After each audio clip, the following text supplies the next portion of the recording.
Здравейте! В този клип ще ви покажа моето кълъвче на This is not a Moschino Toy. Да. Ето го и него. Той е за Samsung, както виждате, защото камерата му е тук, а не е тук за iPhone.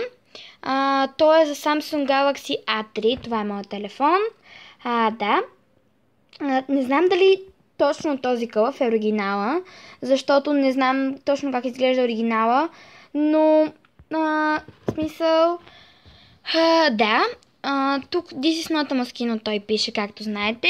Фалшификатите на тяхната блуза пише This is not a toy, а на това пише This is not a Moschino Toy. Имаше и с розова блузка, с червена, но на мен най-много ми харесва бялата, защото най-хубаво изглежда според мен. Ето, мисля, че всеки знае как изглежда едно кълъвче на This is not a Moschino Toy. Отзад виждаме, ето тук има разни квадратченца, не знам защо точно така е направено, но има си някаква причина. Тук държа своето листче, в него е паролата за телефона ми, разбира се няма да го показвам, но плъхам го тук и ако случайно забравя паролата за телефона си, да си я припомня.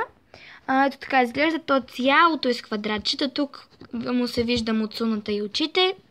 Да, това е кълъвчето и знам, че ето тези тук стърчащи неща, които виждате, за да може когато се увеличава звука, тъй като от тук не може да се докосне телефона, за да може да се изключи и включи.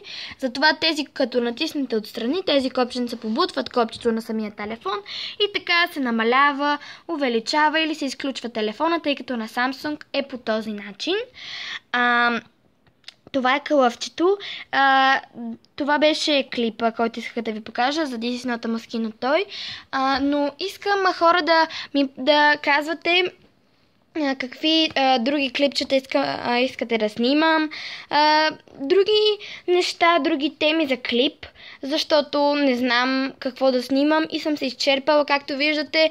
Не е най-интересното клипче да снимам моя кълъв, но не знаех какво друго да снимам, просто исках да снимам някакво клипче, защото отдавна не съм снимала. Така че моля ви се, кажете ми теми, коментирайте, искам да знам какво мислите за моя канал. И това беше от Alexandra's Channel. Довиждане!